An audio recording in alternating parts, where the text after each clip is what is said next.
Hey all, Merry Christmas, Happy Holidays, something like that, whatever it is in your neck of the woods. We're gonna fix this camera, make it a little bit more face on for me. Big news on the Frost Giant thing. Now, before we get into this, I know that Stormgate didn't succeed. Its launch was awful, numbers are down, it's all, sure. And I haven't uploaded a lot because realistically, it hasn't made sense for me to do that. It has not, at the end of the day, this is me taking time out of my day. I do have other things. I got to get this PhD done, right? It just hasn't made sense.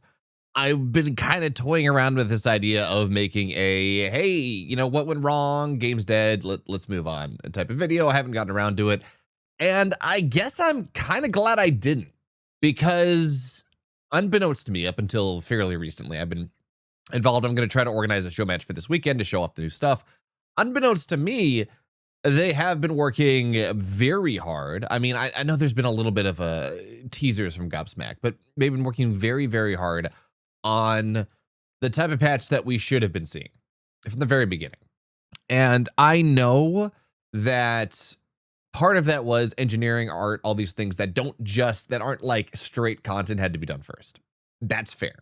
But we're going to go through this, and the scope of work that's been done and the speed at which iteration has happened and will continue to happen, apparently, is what we should have been seeing from the very beginning, from a nimble, quote unquote here, nimble startup studio that's got a lot of funding, but should be able to go and not be hindered by Blizzard style bureaucracy. So that appears to be where we are now. It just took the near death of the studio to make it happen. Hopefully this is going to go and now be a bit of an upward trajectory. First of all, they put a stinger video, a teaser video together. This actually just doesn't have a thumbnail, but you know, it actually looks a lot better. There we go. A bunch of new units, bunch of other stuff. We'll get into the patch notes. We'll talk about that a little bit. But first of all, Gobsmack has gone and effectively written a letter to the community, highlighting some things. And I want to talk about those first. So first of all, let's talk about, I guess we're going to talk about first about what it's got. So this is not live. It's live, but it's not live client. It's going to be in the patch PTR client. You can go, there's instructions just a little bit later about how to download that. But it's added 4 new units from the campaign, or just totally new added in. They've added 2v2 ladder finally, 30 new maps, alpha release of data and trigger editors, which means you can do more stuff with the editor. Every unit's been changed, buffed, nerfed, reworked. It's a totally different game of Stormgate. Tech tree changes, economy changes, and reworked upgrades. So like everything is different. Also bug fixes, quality of life upgrades, new art and audio. So yeah, they've added new art in for some stuff, kind of, I guess, the dregs of whatever Alan was finishing up. They've done a lot of audio fixes as well, which is really important. And we'll talk about the patch notes in just a second. But first, you know, talking about where this is, this article kind of makes this clear. This letter makes it very clear. This was a community-based thing. This was the dedicated people. This was there's a list at the bottom of people coming together and saying, yeah, you know, the game's pretty much dead, but we really enjoy it. We believed in what it can do, even if we're not getting paid for it, because I'm not clear. And because they say they volunteered their time at Frost Giant, they did as well. I'm not clear how many people are employed at Frost Giant. But members of the community, members of the Frost Giant team, if they are currently employed, I don't know, volunteered their time to spend the last 4 months to put a ton of changes together.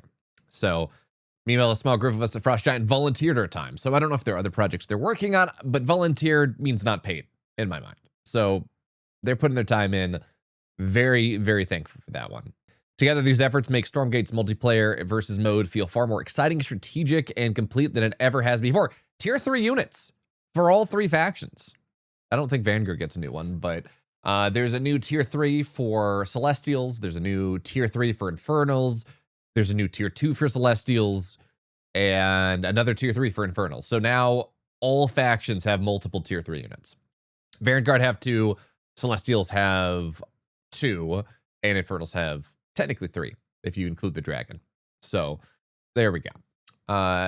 Bit of instructions on how to join the PTR client, how to go and effectively just go and opt into the beta branch. Then they go into what limitations are. New content is not localized, still in English. I'm assuming they don't have the budget to localize, realistically. Things will be updated very frequently. often for multiple times a week. This is not a downside or a known issue. This is a good thing, as opposed to what happened during more active development when you'd get like a patch every 6 months, or not every 6 months, every 3 weeks, every 3 months. You know, things were not iterated upon all that quickly on our side. Features, visuals, icons, names, descriptions, balance, and even entire units are still works in progress and subject to change. Specifically, the Vanguard or the Celestial Tier 3 unit's not done yet. It's got some abilities coming in that are not here on the PTR release, but will be soon, apparently. AI may not work right. It doesn't know how to work with the new units. Fair. And maps, probably. Now, the new features are only available in Versus. Co-op and campaign have not received updates. Fair. They've been working on what I would argue is kind of the core gameplay functionality of Stormgate. I know a lot of people say, it's got to be campaign, it's got to be co-op, but everything is built off of Versus, 1v1, 2v2, whatever it is. So you work on that. Maybe campaign gets improved in the future, maybe co-op gets improved in the future, but the work done on 1v1 does propagate in those other modes in a way that work done in the other modes doesn't necessarily propagate to 1v1. Possible that they have inadvertently affected those modes, though, so be on the lookout. If you do play those modes and it's broken, let them know. In-app purchases do not carry over to PTR, only Steam purchases do. Co-op campaign progress, MR, ranked ladder, those things also do not carry over. All makes sense. So now we get into some marginally more juicy details, not really, but talking about why it's taken so long, what's happening, what the process was. He says, I know there are many questions about the state of Frost Giant while releasing a patch this way and how this collaboration came together. He answers the second two, doesn't really answer the state of Frost Giant, which fair, you know, that's not necessarily Gobsmack's position to answer, realistically. But anyone who worked on this, tons of work. I've been in the Discord for like the last couple weeks, and the activity that it has, how frequently things are getting changed, it is really impressive. So if you do see one of them around, as they say, make sure to give them a shout out. If you do see someone around like that did work on this, there's a list at the bottom. Make sure to give them a shout out. They did work incredibly hard. This has been very active. So as they say, Stormgate was not a commercial success. Tim Morton and others have said what happened, why it happened. We can get into why those LinkedIn posts were probably the worst possible thing that Frost Giant could have ever done, and directly harmed the game and directly harmed everything. But, you know, is what it is. Give some insight. There's arguments about, does it really say anything? It's just a bit of a nothing burger, depending on the week. But anyways, that goes into that. They're working on trying to find a path forward, trying to get some more funding to my assumption would be maybe license out Snowplay and use some of that money to continue to develop Frost Giant or Stormgate. I don't know. We'll see. Greatest source of hope during the difficult chapter has been our community. After working alongside for 4 months, I can say this confidence. We have an astonishing group of creative, dedicated people who believe in Stormgate and want it to reach its potential. Even outside of this update, the work the community has done in maps, wikis, tournaments, guides, all that stuff has been awesome, humbling. So thank you. And then bit of a shout out here. This started as a goal just to add some polish to, what was that? Going to be the Necrolit patch. Community maps in the ladder pool, which should have been in their release, but you know, I can't peek behind the scenes here. Minor balance tweaks and opening up the data editor so the MOBA that's being worked on could flourish and be better. But while the engineers worked on other changes, they were able to go work with Chris Culp, Harrison King, Gobsmack, and Chris Culp, drafted a small balance patch. They shared it with community members working on complex maps. They said, oh, we can just implement this in a custom map and use and test it with high-level players. That process was apparently really efficient. They iterated quickly and received a relatively balanced state within like a week, which is impressive because Frost Giant or Stormgate has never been balanced over its history. It's always been Infernal too strong, Vanguard too strong, rarely Celestial's too strong, sometimes. So why were we not doing this earlier? I don't know. We could but they realized that as it took longer to get some of the engineering stuff done, they could do more. So they decided to do more. They massively increased the scope, added new units, did a whole bunch of stuff that we're going to go into pretty soon with the patch notes, and have made it what I think is going to be a really cool update. So what's next is not done, but still in progress. I think it's fair to say that they have been cooking. Some stuff still in the oven, though. They'll continue balancing and improving units, which is apparently going to happen pretty frequently. Working towards offline play support, that is something that people have been talking about quite a bit, and it sounds like something that is on the horizon. However fast that goes, I don't know. Don't know how many engineers Frost Giant has. Trying to figure out what it would take to unmothball co-op and Team Mayhem and make them playable, which would be cool. Improving optimizations, UX. These are bug fixes. These are audio, everything else. Future's uncertain, but we see its potential. We hope to enjoy RTS with you for a long time to come. Proven to me that Stormgate's future lies in its community. I hope you'll participate, grab a friend, try the new TV2, jump in, play the game is the single best way you can help. And then shout out the end to everyone who worked on this, whether they were on the community balance and implementation team, who did a lot of the work that in the past would have been Frost Giant's work they would have done. The map designers, the people that made a bunch of different maps. There are 30 new maps coming in. I think it's like 20-ish new 1v1 and like 10-ish 2v2, something like that. A lot of new maps. So shout out to them, the playtest managers who kind of been working behind the scenes to organize everything. And then my name's in here too. We're going to be running some stuff. I don't know that I deserve to be in here, or yeah, this is just, hey, we get to promote it a little bit. We get to go and talk about, hey, it's maybe not dead yet. And then the people that worked on it from the Frost Giant side. This is Gobsmack, Cult Fiction. Eleazar's awesome. He worked on the hotkey implementation back a long time ago. Austin is not Harrison. Austin is, he's a networking guy. He does a lot of work on Snowplay. Harrison, of course, was Gobsmacked. Not super familiar with Hujie Bao. James, that also has done a ton of work. Very cool guy.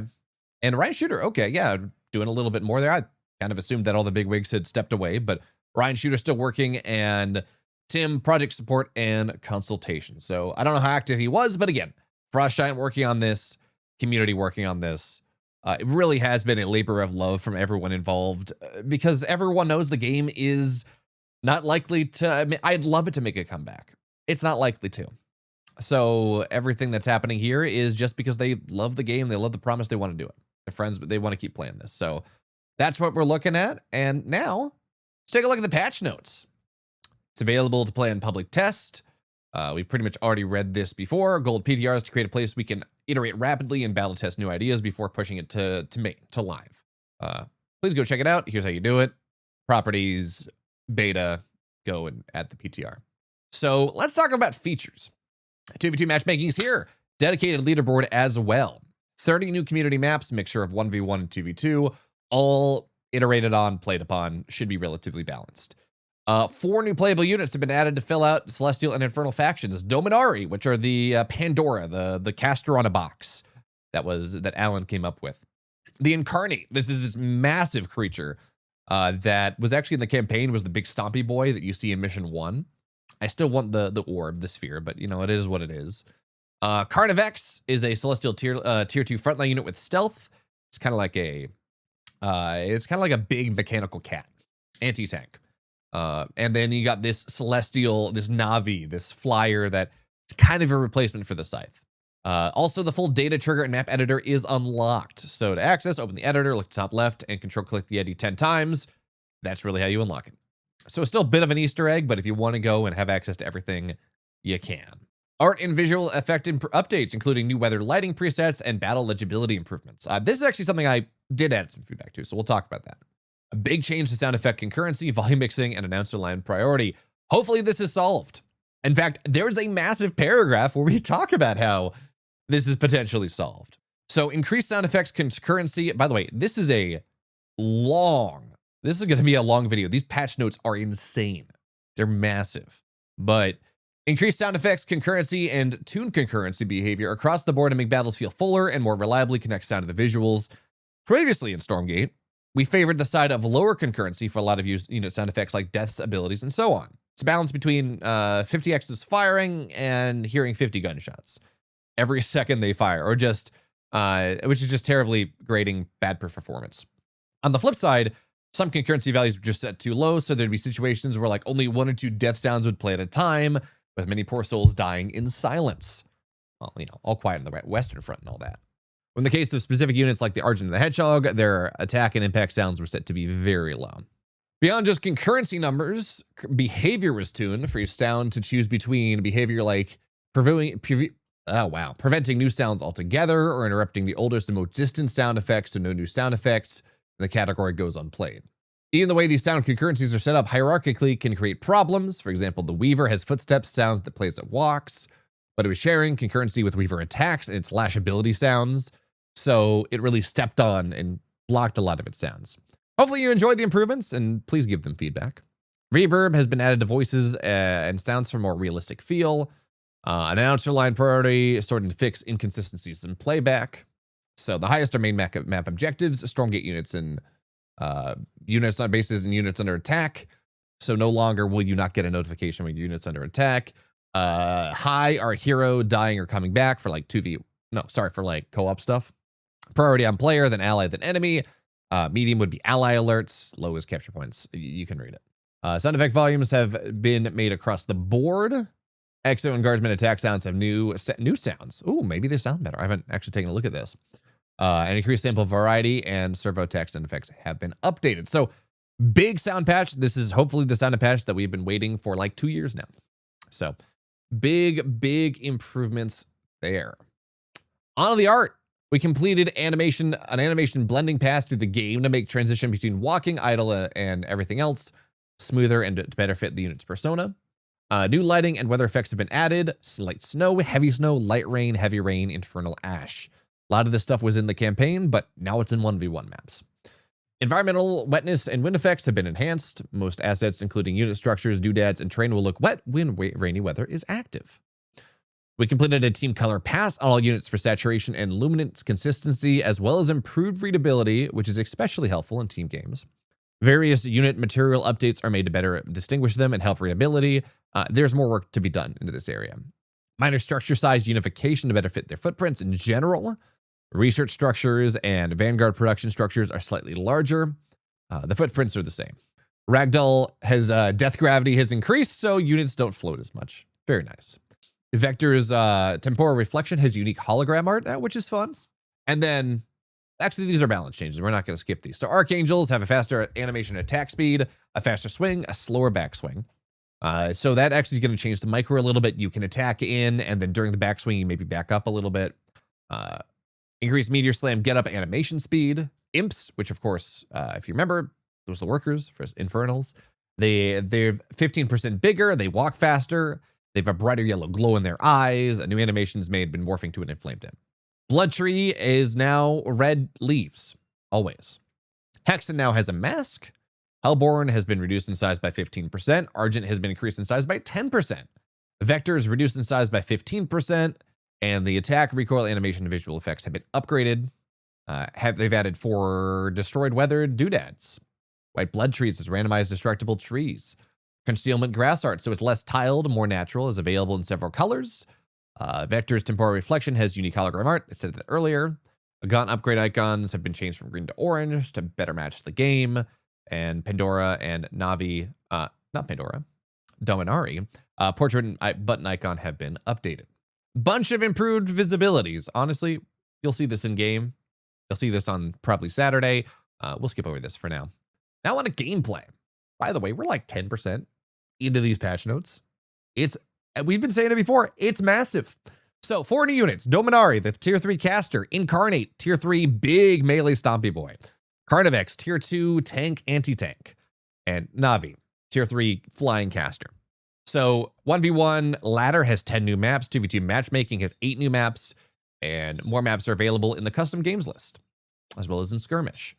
2 neutral structures have been added. A mana shrine, it's like a wellspring, but it restores energy. A void heart shrine, like a wellspring, but it restores health and energy. That's going to be a pretty big objective, realistically. They've adjusted selection volumes to be more precise. Oh, okay, I was going to say audio. We've already talked about this, but you can't select tails of things. It's just much tighter hitboxes, effectively. Altered unit size, inner and outer radius of many units. This is for several reasons. Outer radius values were standardized across the game, so there are fewer size categories, which is more efficient pathfinding. Outer radius values were tuned to reduce overlap and improve readability, and then values were reduced on the inner radius, so more units can run through trees.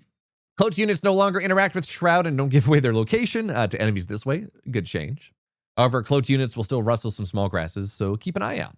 The Gaunt now fires a unique projectile when Infernal Curse will be applied.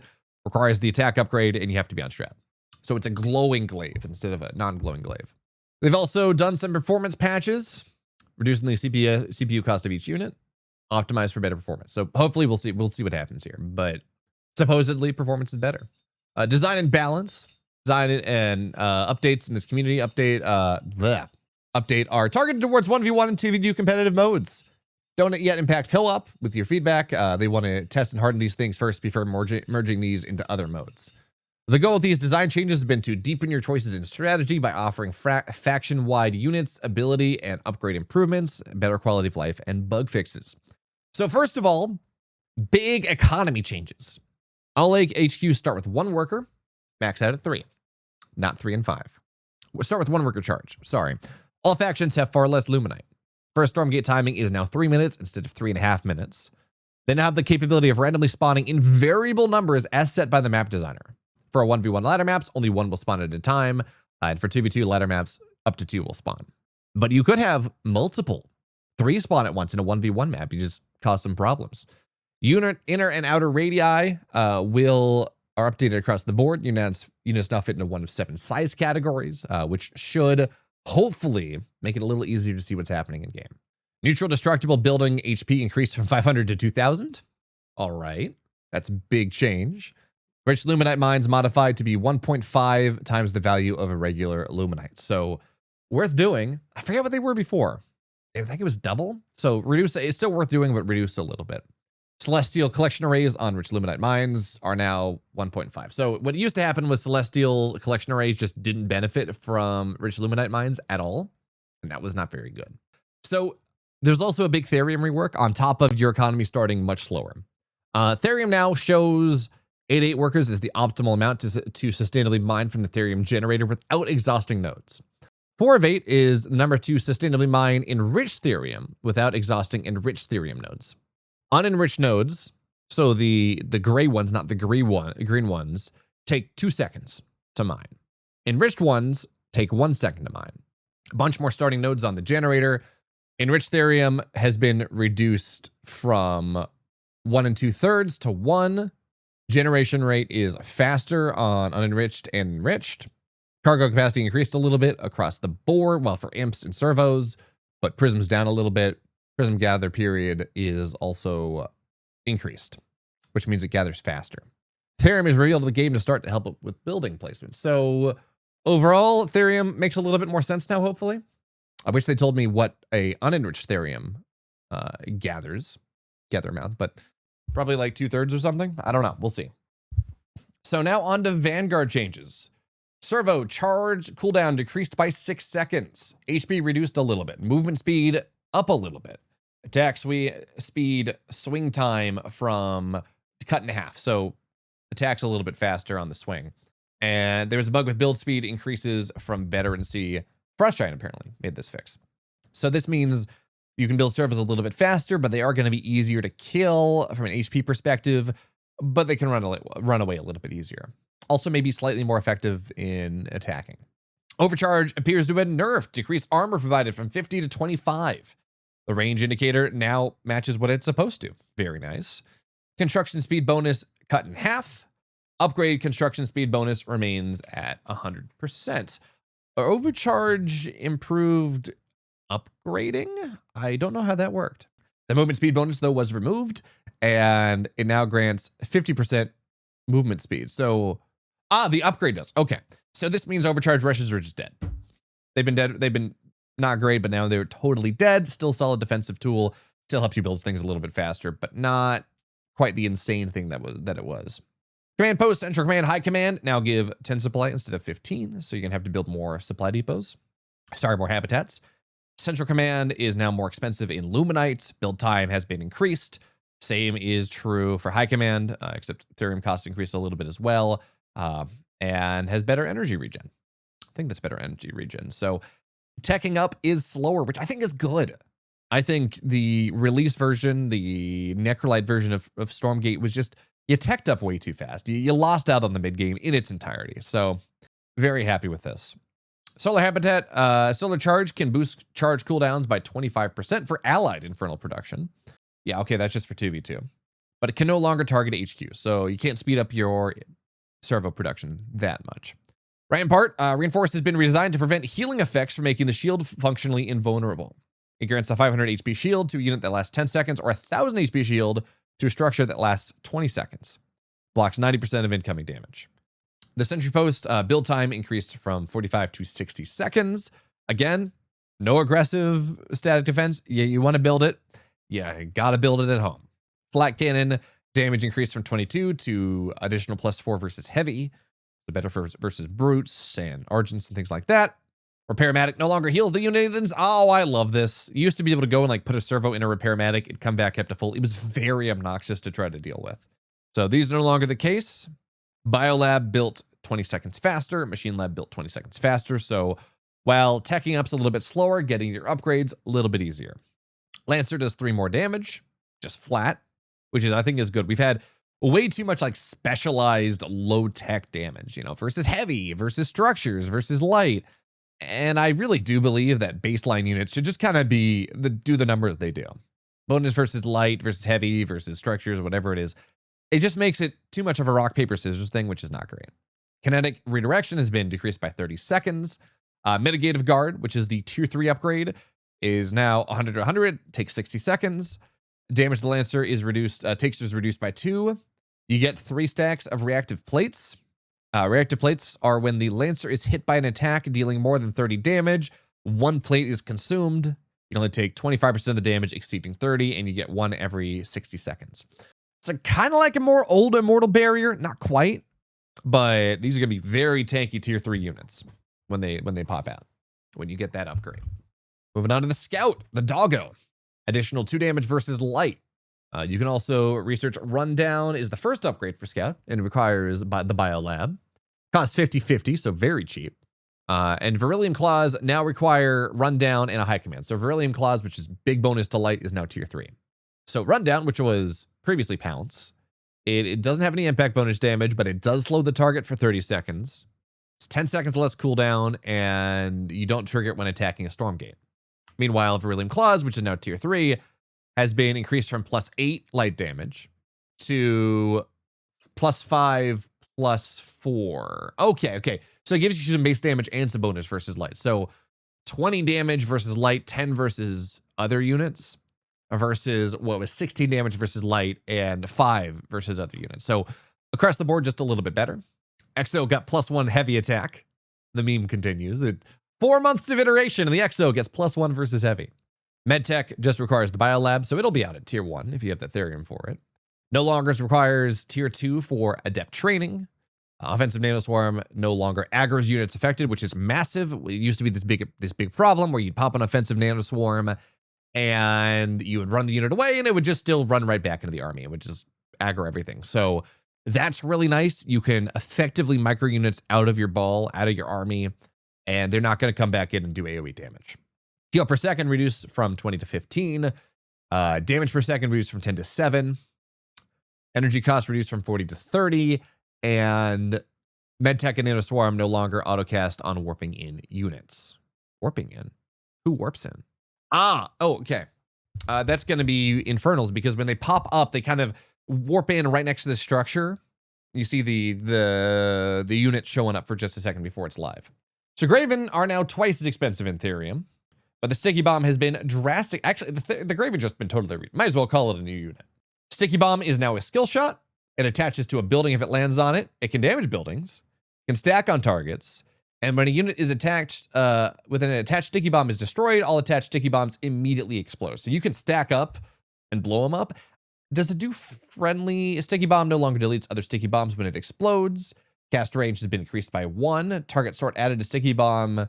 Stick to prioritize enemy targets before friendly targets. So you can do the good old Goza user bombing run thing, where you put a bunch of Sticky Bombs on one of your friendly units, run it in and explode it. Stack Sticky Bombs on a grave and have it blink in and explode, assuming blink is still there. Infiltrate and Mass Infiltrate have been removed. There's now a new ability called Sonic Disruption, which costs 40 energy. It deploys a drone to a targeted area in the area that deals 10 plus 5, so 10 damage, 15 to light, and reduces the attack speed of nearby air units in a 3 range radius by 50% for 5 seconds, last 2 seconds. So very much like an anti-Hornet type of thing. There's also a new upgrade, Sabotage, replacing Infiltrate. So on the Biolab requires high command. Sticky bombs deal additional 50 damage to structures. They now disable structures damaged by it for 20 seconds. So kind of just a rework on Infiltrate, and increases the energy regen of Graven by 20.25 per second. And this is generally what happens right when you get a caster unit. Every upgrade gives plus 0.25 more energy or something. It depends. Phase jumpers, to the second upgrade, you get a second charge of phase shift. More energy. Not bad. Hedgehogs, nerfed by 30 HP. Thank goodness hedgehogs were a problem. Weapon arc to match model better. That's the arc the rockets travel on, I think. A new upgrade, Armor Shredder missiles. Requires transonic boosters and tier 3. Costs 100, and attacks apply 3 stacks of armor shred missiles up to -3 armor. Oh, okay. Each attack applies 3 stacks. So each attack is a -3, can go up to -90 armor. All stacks are removed after 10 seconds. Further attacks refreshes the duration. Gonna tear down some units. Vulcan, research peak performance, gains additional functionality, increase the base armor by 10. So now Hogs, tier 3, will, play counterplay there. Skymine takes just about twice as long to arm, which is nice. There's also the Stalker drive at the Machine Lab. While Predator state is fully charged, the Hornet is stealthed. Banshees. They're Banshees. Evac has a bug fix now, so it gains 20% health at each veterancy level, from 40 to 50 baseline with 250 HP. The Stasis Drone, allied Stasis Drones are no longer targetable. Right-click commands will phase through and target the ground. Allied units inside Stasis Drones are no longer targetable with a right-click. Units inside Stasis Drones are no longer pushable out of position, so you can use them as counter force fields, and units inside Stasis Drones have -100 movement speed to remove deceleration while in stasis. So, yeah, stasis, it's stuck there versus kind of sometimes it would drift a little bit. The Hurricane. Attack range increased by 1. Of course, this is the old Helicarrier, been renamed to the Hurricane. Bombing run cooldown decreased from 30 seconds to 15 seconds, so you can use it more. Range decreased by 5, by 25%, or by 20%. HP is increased a little bit. Turn period increased a little bit, so it's not quite as clunky. Stealth bombers are gone, but you can research an upgrade now that increases their movement speed to 4 by 45%. And improves turn rate by 50%. So much more maneuverable. They're still pretty slow, but a little bit easier to keep them with your army. The bombers' movement speed has been increased from 10 to 12, a little bit harder to dodge them. And they inherit veterancy from the Hurricane. Can't gain veterancy themselves, but they inherit it from the Hurricane, and they gain 20 HP and 5 armor per veterancy level. So getting your bombers up to high veterancy means it's a lot harder to shoot the bombers down before they drop their payloads. Celestials. Prism takes 30% longer to get a new charge on the Prism, but the HP has increased. It's a little bit slower. It costs more, and it can fire from a little bit further away.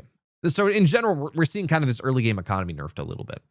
On the flip side, the collection array is more normalized with other gathering structures.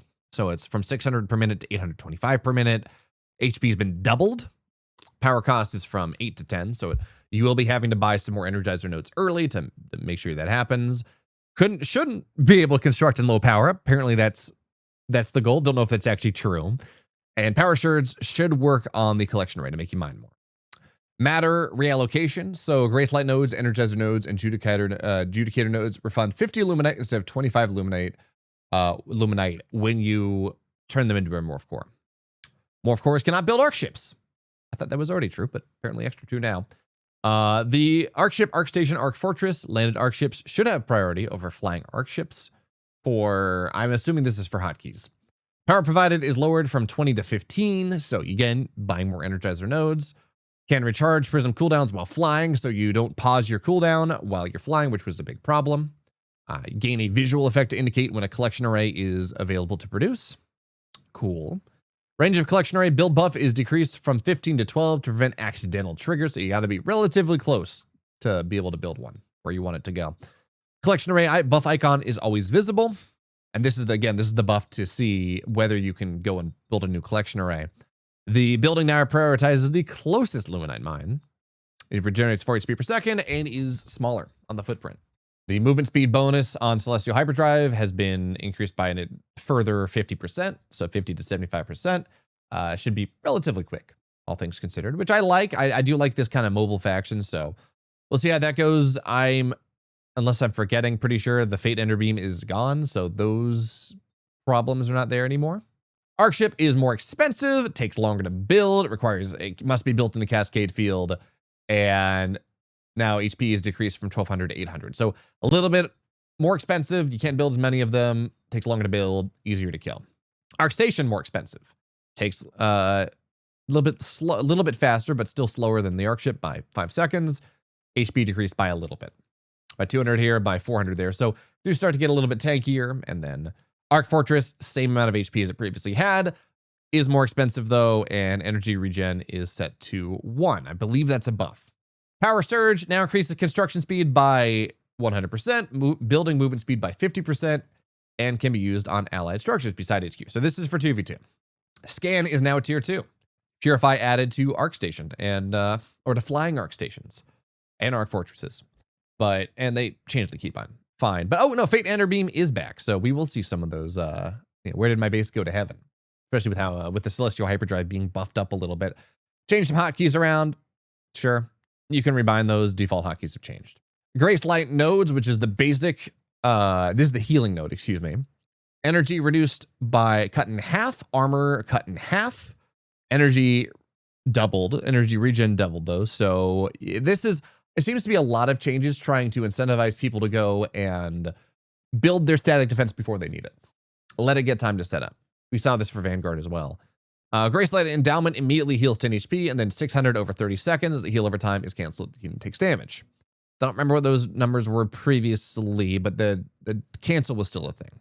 Right click on a Grace Light node when a unit is selected, cause it to cast on that unit when it's in range. Should work like Energizer nodes. Nice.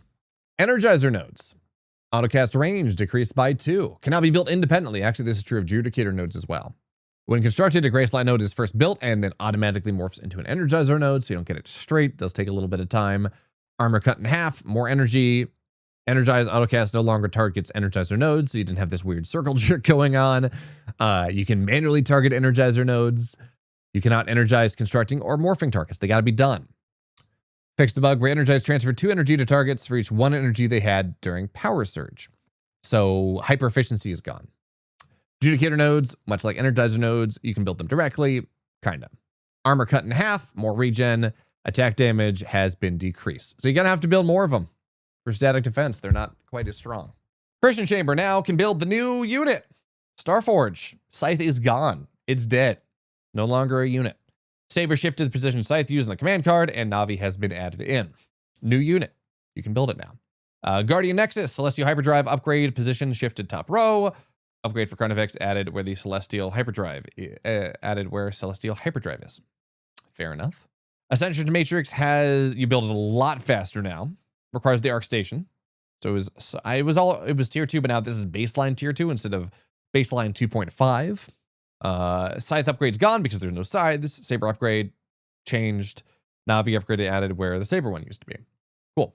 Argent. Increased damage to 13 flat. Again, one of these, we're just going to normalize damage early. We're not going to kind of have this merry-go-round of what's good, what's not. High energy has been reworked. It costs 50 energy. Triggering this ability causes the next 3 attacks to deal 26 damage by 2. So 52 damage in total. Oh, wait, no, sorry. Double damage. The next 3 attacks do double damage. That's what that means. Does not stack. If the ability is triggered again, rather than add on 3 more stacks, it resets to 3. Autocastable by now. Clicking on the button, but now clicking the button does something. When multiple Argents are selected and the ability is pressed, any Argents who have 50 energy immediately consume it for 3 high energy stacks. Argents get a visible buff to make clear that the high energy is activated. So still bursty, but not quite as one and done. A little bit more consistent, a little bit easier to play around. Long shot module damage increase values should be 16 base, 32 high energy. Okay, so a little bit more damage, 3 more damage. Of course, range as well. They start with 25 instead of 0 energy. Harmonic exchange no longer regenerates when attacking structures are destructible. So you can't go attack your own or friendly structures or destructibles. So you don't get energy back on the Stormgate. You don't get energy back on attacking your own structures. Speed decreased by a little bit, but Heaven Step gives them that speed back. And Longshot bonus range increased by 1. So what they're doing, seem to be doing here is they're kind of taking a little bit of power out of all these early game units, flattening their damage curves a little bit, but giving a little bit more power into tier 3. So moving on to the scanner, which is something that has almost never been used. HP has been increased by 20, build time cut down by 5. It moves faster. It's got a much more significant attack range. Damage he's got no attack. So this is just like the water balloon of High Templar or something. It's just very much quality of life. They fixed a bug that prevented scanners from going on the same tree twice. So the way scanners work is they start flying. If they hop onto a tree, they go grounded. But you can still put them on trees. They just don't fly anymore. And there was a bug that meant you couldn't go on the same tree, which is annoying. Tag is now on tier 1. Tower tag also reduces armor by 50. Ooh, that's significant. Cast range increased. Duration reduced by about a third. Research time decreased by 60 to 30. So you're going to see some scanners, I think. They seem very effective early on. And now they got a new tier 2 upgrade. Stunning shot. So when the unit attacks units that are tagged, those units are stunned for 3/4 of a second and then slowed by 25% for 2 seconds. You'll only be stunned this way once every 6 seconds. So significant here. Very, very significant. A couple scanners in your army seem pretty good. Cabal, one of the most... We'll see what they've done to Cabal, but they've been broken. They've been worthless. 25 less Therium does require a Guardian Nexus. Adept training moved to Arc Station. Starting energy reduced to 25. Regen set to 1 every 2 seconds. Debilitate reworked. So now its range decreased by 2. Energy, it's pretty cheap energy wise. You can get almost 2 of them when they spawn. It's a 5-second cooldown. Reduces attack speed and damage of the target unit and enemy units touching it by 25%. So it's no longer like an AoE. It's a target one unit and units around it, units touching it are debuffed. And I assume if you move away, you lose the debuff. I don't know. Auto cast your target units that are eligible to be cast. Gravity Flux is no longer auto castable. Range increased by 2. Mind Shackle now channels, preventing move commands from canceling it, which is very nice. Mind Shackle can be used on ground units or units targeted by Gravity Flux. Okay. Wasn't that always true? Cabal Master Training now requires Adept Training and an Arc Station. So you can actually get Mind Control at tier 2. New unit. Built from the Creation Chamber. It is solidly tier 2. Relatively fast. A lot of decent energy. Very tanky. 300 HP, 10 armor. Heavy mechanical. 30 damage, which is fairly significant. Attack speed once every 1.3 seconds. Relatively high supply. Takes a while to build. You can fit 2 of them in an evac, I think. Costs a decent amount of money. High push priority, so they can push things quite a bit. And they got a couple abilities. These are very much, by the way, anti-tank frontline tanks. So the 2 abilities, and there's some upgrades. The Shikari Venom costs 5 energy. It's on autocast. When attacking a unit, you apply 3 stacks of Venom. Each stack deals 2% max HP as a damage and decays every second. Target slowed by 2% per stack. Caps at 15. So caps at 30% HP damage per second and 30% slow. That's a lot. That's very good against these like big beefy units. These vectors, or not these vectors, these Vulcans, things like that. Sapping Pounce is a 10-second cooldown auto cast. Next attack causes this unit to dive at a target, dealing double damage, so 60 damage. It's a lot. Also applies 3 stacks of Venom and restores 20 energy. So you can use these as frontliners. You can also use these kind of as pull them back every 10 seconds, use them as skirmishers. You can also upgrade Prowl, which has a Guardian Nexus and is tier 3. Moves very fast now. Move speed up to 6.5. That's really fast. They enter stealth when out of combat for 3 seconds, and when attacking from stealth, they apply 9 stacks of Venom. So that is 18% max HP out of stealth. These are going to nuke things. Relatively expensive, though. Vector, Air, and Ground now are roughly the same attack. 8+3 versus light. Movement speed buffed a little bit. Delta jump cooldown increased by 2 seconds. Temporal form no longer takes increased damage, so it really is just a blink forward. You can't blink back until you get recall. It costs twice as much. Time reduced by 60 seconds, though. Movement speed increase reduced from 1.5 to 1. So they're going to be moving at 7.75, which is, again, very fast. And recall has a 2-second cooldown. So you can't go in, go out. You got to go in, wait 2 seconds, then go out. There's also a new tier 3 upgrade. Remember, lots of new upgrades here. Doesn't require the Arc Fortress, 60 seconds to research. And when you use Delta Jump or Recall, it leaves a stationary temporal reflection behind. It's invulnerable. It lasts 2 seconds, does 50% damage, and it heals it for 40% of damage dealt. That's oh, we're going to see some cool stuff. I guess the play here is you run the vectors in, blink them out, leave the reflections behind. They heal them for a decent amount of damage that has been done as the vectors run in. That's going to be pretty cool. Goodbye. Scythe is gone. Sabers are marginally more expensive in Luminite, but do 20 more base damage, which again, splash damage matters more. Much more range. Doesn't require an Ascension Matrix. The Core Ascendancy does require tier 3. So these are now going to be units that are very effective, but you get less of them and a little bit later in the game. Second new unit, the Na'vi. Anything that we're not talking about specifically carries over from the Scythe. Requires an Arc Fortress and a Starforge. Movement speed 6. Energy max 100. Starts at 25. Get one energy every 2 seconds. 300 HP, 5 armor. So decently tanky, not that bad. It's a detector. Its air attack does 45 versus heavy, 15 versus everything. A ground attack is just flat 15. Air attack, decently long range at 12. Ground attack a little bit closer. Remember, air attack range is 1 more than Sabers used to be. So reasonable long range in air. Attacks once every 2 seconds. Costs 8 supply. Takes 50 seconds to build. 200, 200. Okay. So you're not going to be getting a lot of these for most of the game, but they are going to be impactful. They've got 3 abilities. Radiant Mantle. 25 energy, 8-second cooldown, range 9 on autocast. Reduces damage dealt to target allied unit by 50% for 10 seconds. So you can use this to save your Archangels. You can use this to save, I guess really your Archangels are what you're going to be using it on. Also, Hallowed Ground. Grants units in an area Sovereign's favor, which reduces incoming damage to the next attack by 50%. So Hallowed Ground is like an AoE single save, and Radiant Mantle is a single target, much more effective save. Upgrades, Adept Training.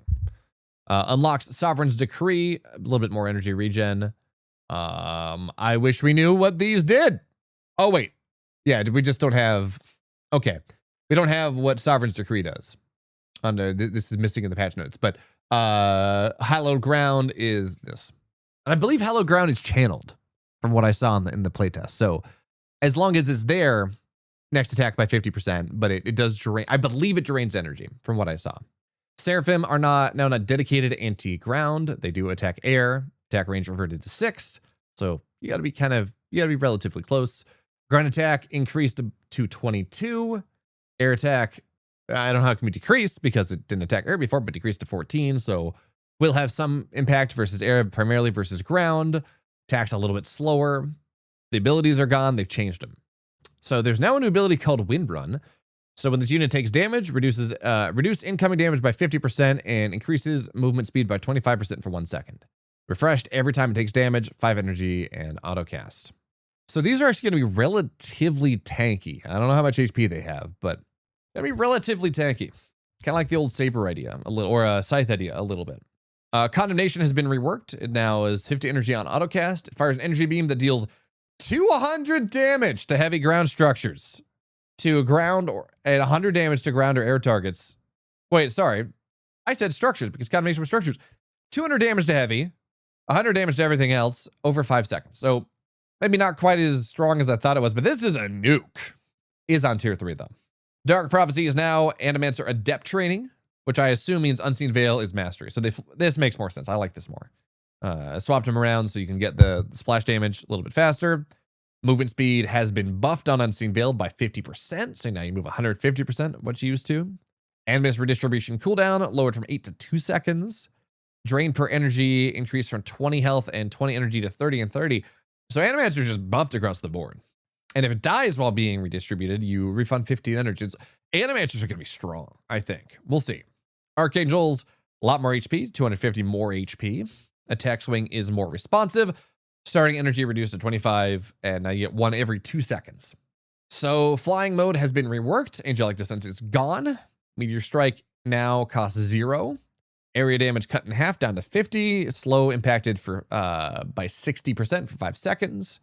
Avatar has been research activated, and the duration the avatar is stunned when using this ability is decreased from 1.5 seconds to 0.5. So activating it does not take nearly as long. It's crash down, not quite as strong though. There's an ability, Ether Slash. Energy cost is 0. 12-second cooldown. Dashes towards the target location, dealing 20 damage to enemy air units in its path and slowing them by 40% for 5 seconds. Activates Avatar if it's been researched.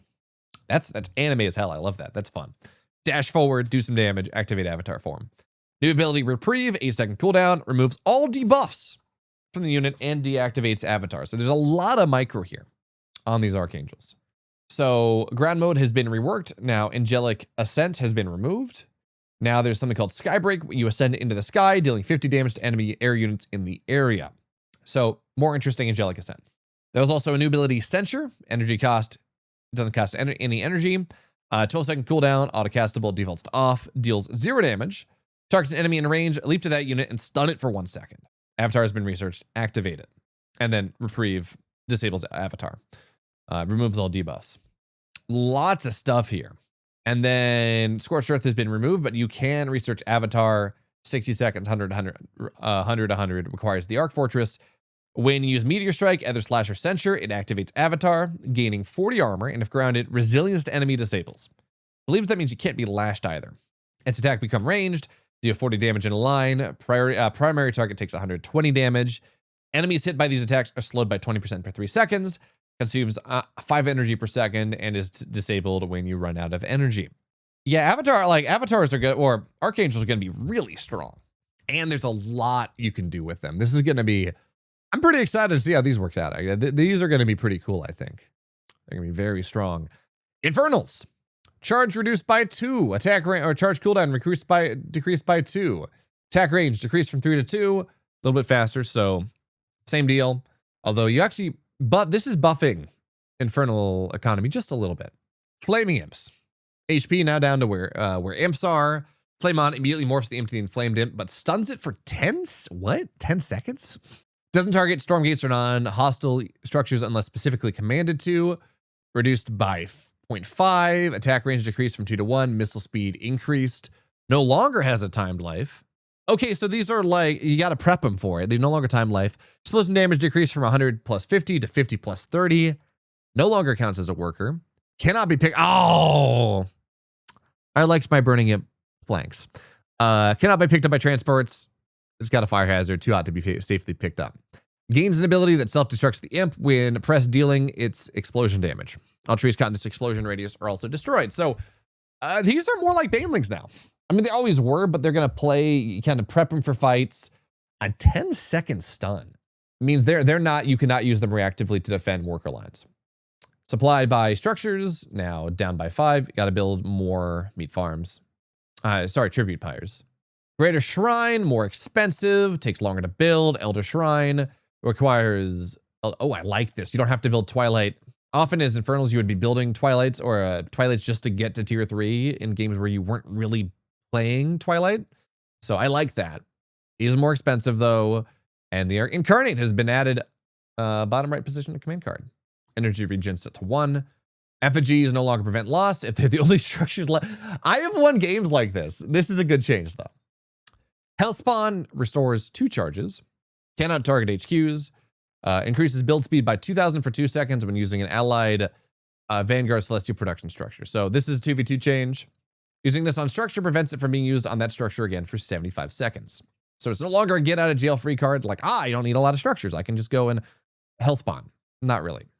Tribute pyres take a little bit longer to build. They've been nerfed in HP. Gremlin HP has been nerfed significantly. And the spawn rate is a little bit faster. So they're not, the days of the MSRM tribute pyre defense maybe decreased. Shroud stones have increased costs by an additional 50%, but they are tankier and they do more damage. Good. Shroud stones were awful. They just didn't do anything. Maybe this will help. They were just not tanky at all. They would just die. Vaults, conclaves, and spires only hold 2 charges.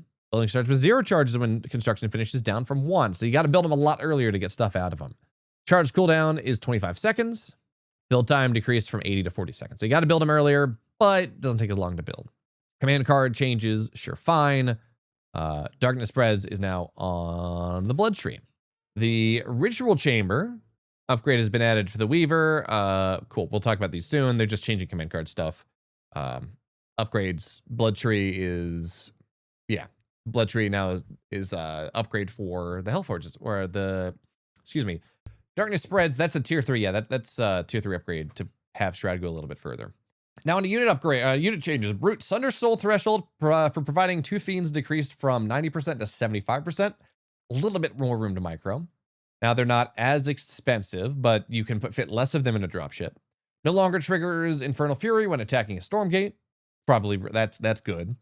Fiends get speed boost again when Sunder Soul is used. They previously did not, so that's a bug fix.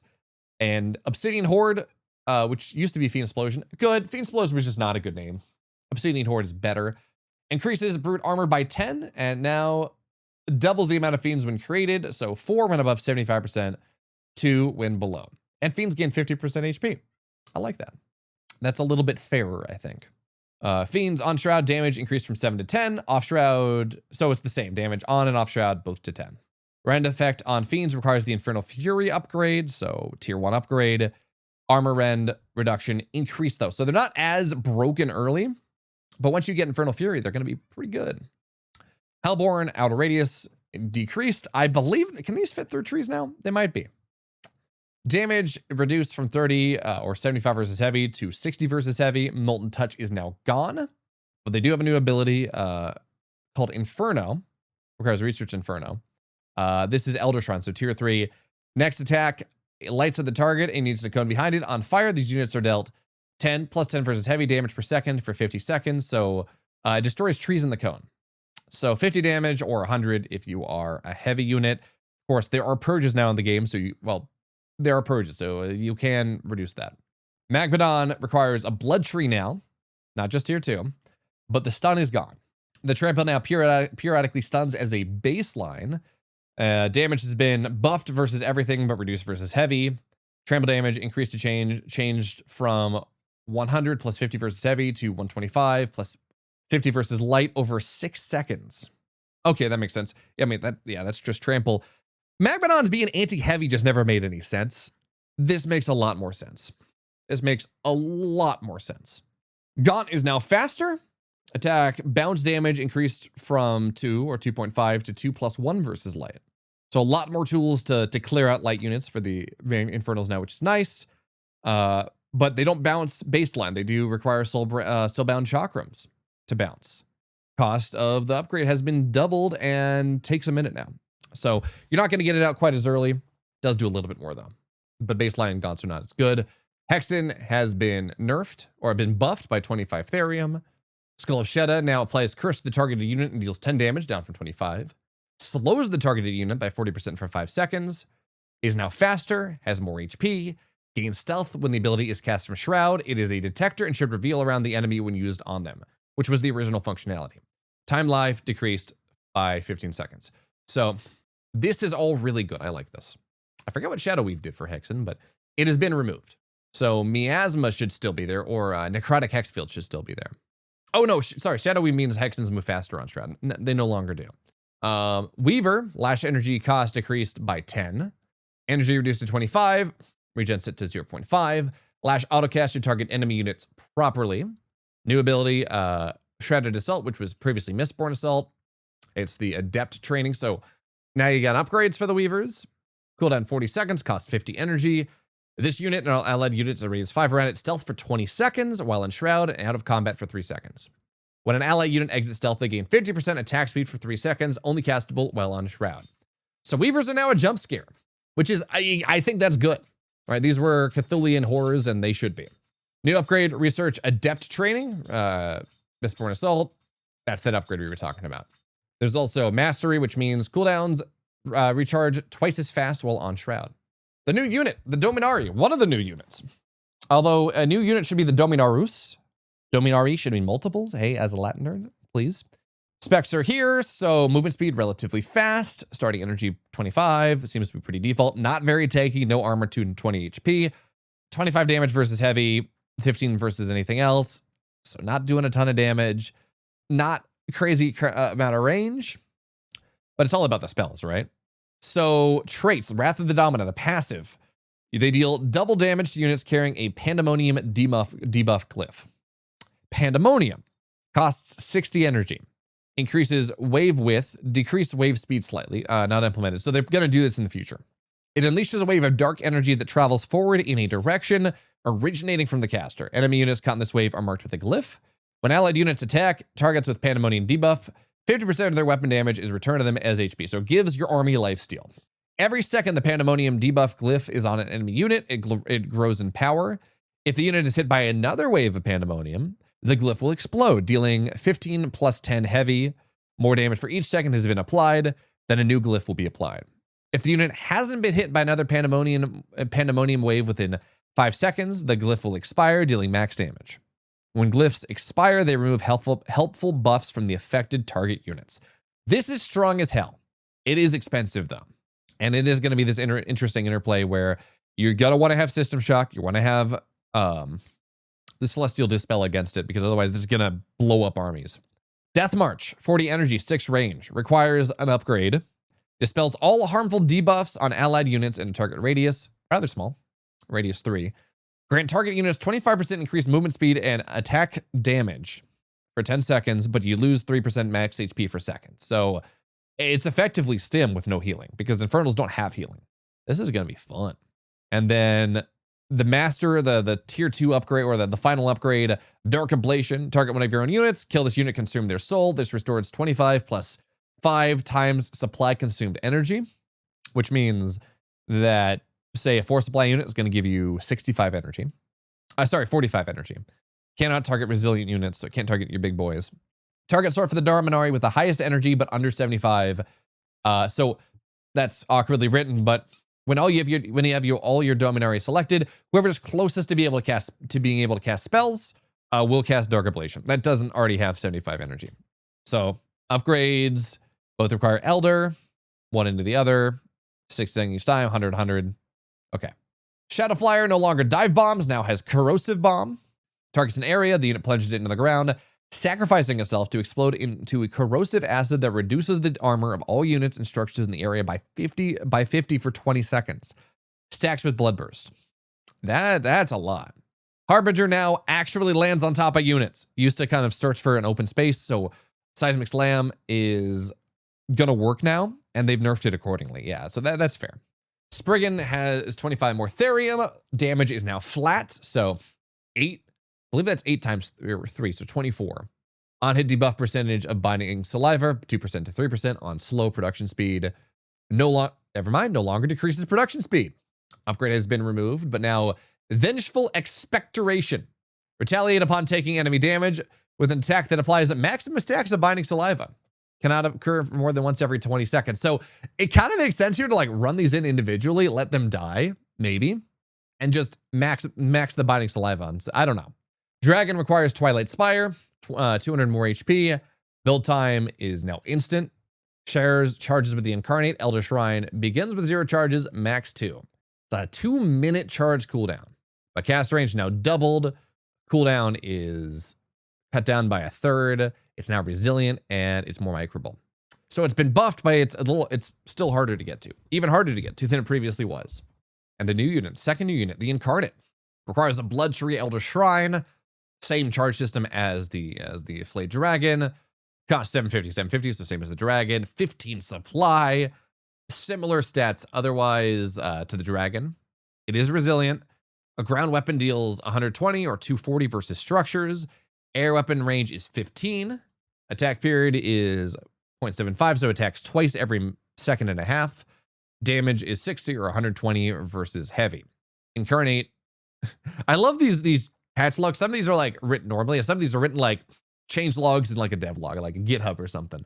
But it prioritizes air units versus ground. No longer it does not push enemy units when walking. But it does have an ability called Rampaging Stomp. On a 16-second cooldown, deals 80 damage, 240 versus structures, and stuns enemy units in a small radius around this unit for 4 seconds. Is that a 4-second stun or a mini stun that when you're and this lasts for 4 seconds? Slow enemy units in a larger radius by 50% for 4 seconds. Increase the movement speed of this unit by 25% for 4 seconds afterwards. I think this is just a 4-second stun. Don't let it get close or purge off the stun. Spore Blast. 30-second cooldown increased from, okay, we don't care about this increased. We've never seen this before. Range now increased by 2, or so range is 12. You target an enemy area unit, you fire 12 spores, each spore targeting the unit or a nearby enemy area unit. It deals 40 or 75 versus heavy damage in a small area, reduces movement speed by 40% for 5 seconds. So like this thing, unlike the video, we're not gonna have a lot of them probably, but very strong. It can also devour friendly units or stun, stun enemy units. You run in, you stun, you devour the Vulcan. I like that. Can devour a friendly unit or stun enemy unit to gain armor and restore HP. The effect lasts 2 more seconds for each supply consumed. Buff tooltip. The unit, okay. The tooltip, the unit has devoured a target, gains 20 armor, 10% of its user's max HP every 2 seconds for each supply consumed. Stacks represent the amount of supply consumed. Stormgate rewards, Creeping Horror now going to be a little bit higher in the hotkey, so it's easier to cast its spell. Faerun no longer autocast on units warping in. You only get 4 Void Prowlers instead of 5, so maybe a little bit less in the priority there. Dark Throne is now a tier 2. Wasn't it always tier 2? No longer boosts production. Good. Way too strong. Soul Forged, you can no longer copy permanent buffs like Avatar that the original unit may have had. Yeah, it's probably too strong. Power Stone, Avatar buff renamed to Empowered. Good, because you already had the Avatar buff on Archangel, so that was confusing. You can empower resilient units. Now increase the target's max health by 200 HP, plus 50% of its original max. So not quite as strong in these big, heavy units. Necrolesk, a little bit easier to use. Swarmlings do not produce phantoms upon dying with curse upon them. Yeah, they should be like fiends there. Deep One, a little bit reduced outer radius, so units get a little closer to it, and it's gained resilience. So it's not stunnable and things like that. Can't lash it. And then bug fixes. Fixed the bug where Echo, Exo, and Guardsman attacks played a doubled up sound every shot. Thank goodness. Servo attack sound effects have changed. They've been reduced in volume. Concurrency, so less grating. Morph units disappearing from automatic control groups. Very nice. Missing impact sound effects on the Judicator node. Units that trades in 2s, like Gaunts and Springans, will now correctly add their values on the score screen. Previously, they represented double their cost when looking at army sizes. Okay, fair enough. The Dominaris weapon slot location has been changed. Some doodads with broken white textures, such as foliage, succulents, and small pipes have been fixed. Carnifex's Death Actor is gone. Bug where Cabal's attacks weren't appearing on low graphic setting. Automatic control groups are defaulted, and your customizations may need to be reconfigured. Fix auto re-add units to control groups after they exit a transport. So lots of bug fixes, but primarily, look at this video. We're an hour 16 minutes in. I legitimately, it's hard for me to tell the biggest takeaways from this. 4 new units, 10 new ladder maps, 2v2, stuff being enabled for 2v2, Stormgates have been changed. I guess the only thing left is to try it, to see if, as bad as things have been, if this is going to be enough to start a bit of a comeback tour. It's a long, if it gets anywhere, it's going to take a while. But there's a world where we get back, where, you know, maybe something happens. For now, I'm going to be running a show match at 9 a.m. Central, 10 a.m. Eastern on Saturday. I'm working on getting people involved for that one so we can check this out in real time. Is this enough? I truly don't know. But I got to give a massive shout out to Gobsmack, to everyone else that's been organizing this, that's been working on this, that's been cooking on this for the last couple months. And I just really hope they're going to be able to continue. So for now, big new patch. Go check it out.